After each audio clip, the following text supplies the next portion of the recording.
Hey guys, Josh from SoccerReviewsForYou.com, bringing you an unboxing plus on-feet video of the Nike CTR360 Maestri 3 in the latest Atomic Orange, Total Orange, and Black colorway. Now inside the box, you do of course get a string bag, as you will with all top-end models from Nike. This particular string bag is a combination of Total Orange and Atomic Orange with your CTR360 and Nike swoosh branding in the middle. Get that out of the way.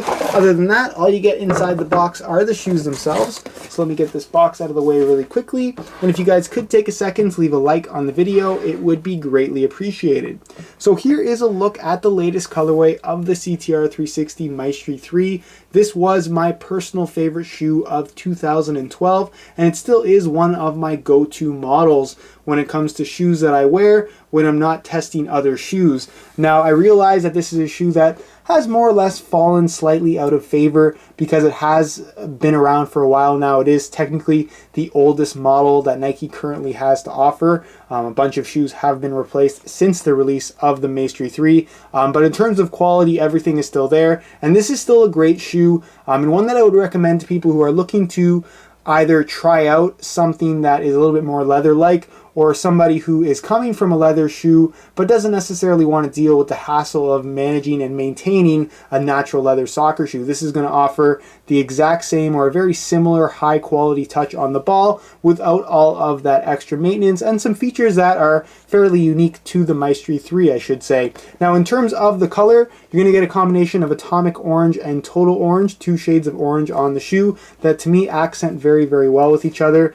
Basically, what you need to take away from this is it's a very bright orange shoe, and if you're looking to stand out, this is going to do that for you. You're going to find chrome accents in the tongue as well as in the heel area, which to me look very, very cool. It's kind of a slightly brushed chrome look. It's not totally shiny, or a mirror finish I should say, but nonetheless looks very, very cool with that orange backing. And then of course you're going to find your black Nike swoosh on the inside as well as at the tip of the toe, and then a white accent very small here on the side of the upper, and then the entire outsole, as you guys can see, is all white as well.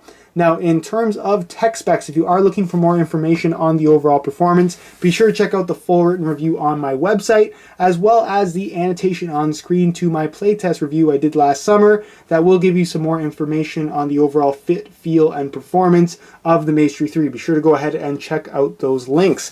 Now, as far as tech specs go, this shoe is made up from 100% synthetic materials. The upper is made from what Nike calls Kangolite synthetic. You can see the branding right there. Kangolite is a synthetic material designed to mimic the natural feel of kangaroo leather, and it does that better than any other synthetic material currently on the market, at least in my opinion. It's incredibly soft, and if you didn't tell me that it wasn't synthetic, I probably would have guessed that it was leather. It's that good, and like I said, it's just a very, very kind of unique type of synthetic material, and that it truly does feel very natural. With that being said, because it is a synthetic material, it also maintains the benefits of a synthetic material in that it's not going to overstretch. In fact, it's not going to stretch much at all. It maintains its shape a lot better because of that. It doesn't dry. It doesn't take long to dry, it doesn't absorb as much water, and of course it's more lightweight in the long run. Of course, with the rest of the upper, you're getting that ACC finish, which essentially acts as Nike's wet control element. Again, something that is fairly unique to all top-end models from Nike. On the instep, you are going to find a passing/control element in the form of these little rubber grips.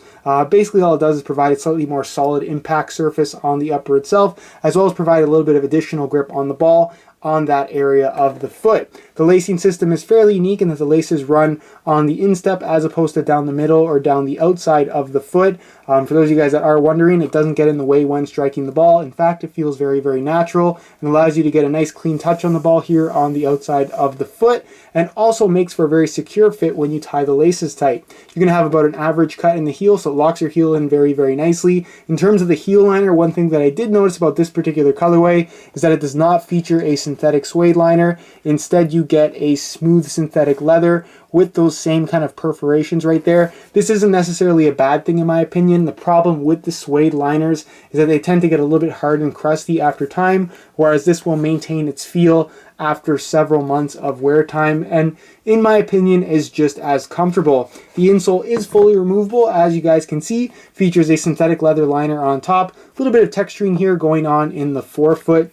It's one single layer of this yellow foam, relatively thin, but at the same time it's dense enough to where it does provide some nice underfoot cushioning, and there are some kind of micro perforations throughout that obviously don't go through the entire insole, just to shave a little bit of extra weight, but for the most part the insole does perform adequately.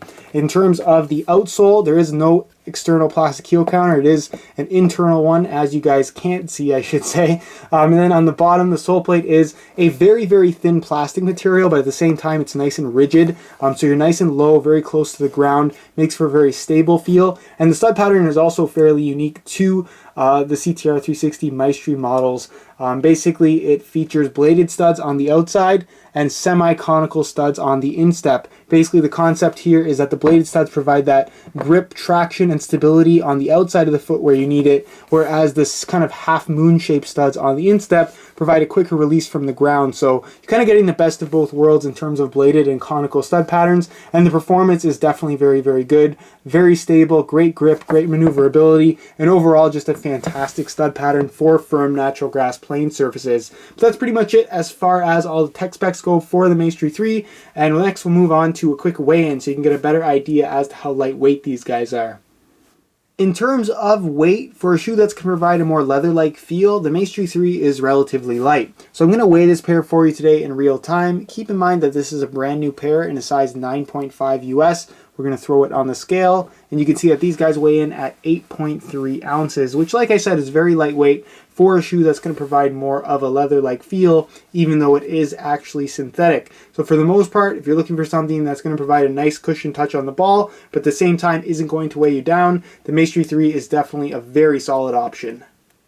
Alright, here's a look at the Maestri 3s on feet, and from right out of the box, these shoes are very comfortable. There really isn't much in the way of break-in time required, but keep in mind that after several hours of wear time, they will become a little bit more soft and a little bit more flexible, which does of course increase the comfort. And I also did find that the Kangolite synthetic upper, while it doesn't stretch much, gives ever so slightly to provide a slightly more comfortable and slightly more custom fit, I should say. In terms of width, I would say that this is not a particularly wide shoe, but with that being said, as long as you don't have excessively wide feet, you should be able to fit quite comfortably in the Maestri 3. Keep in mind that it is definitely a little bit more snug fitting in the forefoot and toe box area, whereas there's a pretty decent amount of width through the midfoot. In terms of sizing, I would say that these run about a half size small. Instead of wearing my usual size 9 US, I had to bump up to a 9.5, and as you can see, the fit and the length is absolutely perfect. So if you are looking to order a pair of these for yourself, I would definitely recommend going half a size up for the most comfortable fit. That's pretty much it though for the on-feet portion of this video, and I'll leave you to my final thoughts. Alright guys, that's it for my unboxing of the CTR360 Maestri 3 in the Atomic Orange colorway. Like I said, the Maestri 3 was my personal favorite boot of 2012, and it still is one of my go-to shoes as far as what I like to use on a regular basis when I'm not testing out other shoes. It's one of those shoes that offers a fantastic feel for the ball with that synthetic Kangolite upper. I love the stud pattern. It's a very, very comfortable boot, and it's also relatively lightweight given its very solid and relatively durable construction. Now, in terms of more information on the overall performance, if you would like more of that, again, I'll leave an annotation on screen to my playtest video, as well as a link in the description to the review page on my website. On that same review page, not only will you find the full written review, but you'll also find buy it now links with the best prices online, including exclusive SR4U coupon codes to get yourself some additional discounts if you are interested in ordering a pair of these for yourself. If you have any questions, feel free to leave a comment down below, and I definitely will get an answer out to you. If you enjoyed today's video, be sure to support it with a like. Subscribe if you haven't already for daily videos on all the latest and greatest soccer gear. You can find all of my social media information down below in the description as well. And other than that, guys, hope you enjoyed today's video, and as always, thanks for watching.